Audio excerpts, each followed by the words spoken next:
কবিতাৰ শিৰোনাম এটা ফ্ৰেণ্ড ৰিকুৱেষ্ট। কবি প্ৰীতিৰেখা দাস।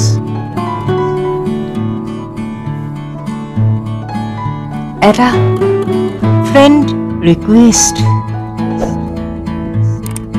নাম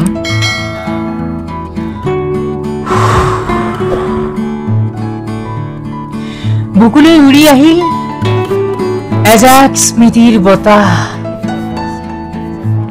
চৌপাশে গুণগুণাই উঠিল সকুৰুণ অথচ এটি ভাল লগা সুৰ।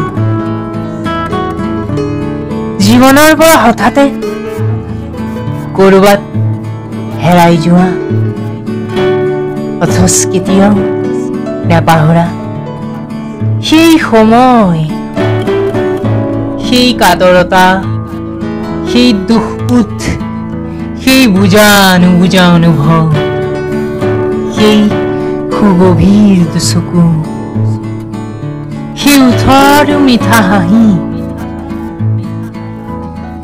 যি হাঁহিয়ে এদিন জোনাকী কৰি তুলিছিল মোৰ শৈশৱৰ পুৱা গধূলি। যাৰ হাতত হাত থৈ ঘূৰি ফুৰিছিলো পখিলা এটি হৈ, সৰু সৰু কথাতে হাঁহিছিলো প্ৰাণ খুলি।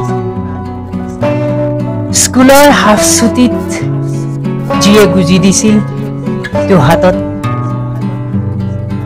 আধা কেঁচা আধা পকা বগৰী, যাৰ ওচৰত আছিলো সুখী,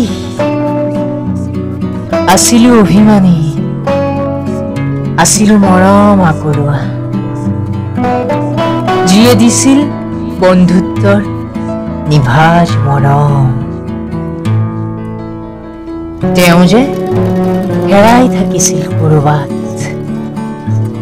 আৰু আজি হঠাতে এটা ফ্ৰেণ্ড ৰিকুৱেষ্ট।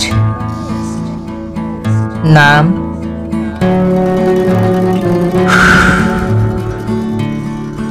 পাৰ হৈ যোৱা বহুত বৰ্ষাৰ পিছত আজি আকৌ উভতি আহিছে তেওঁ, লগত লৈ এজাক স্মৃতিৰ আলফুল বতাহ।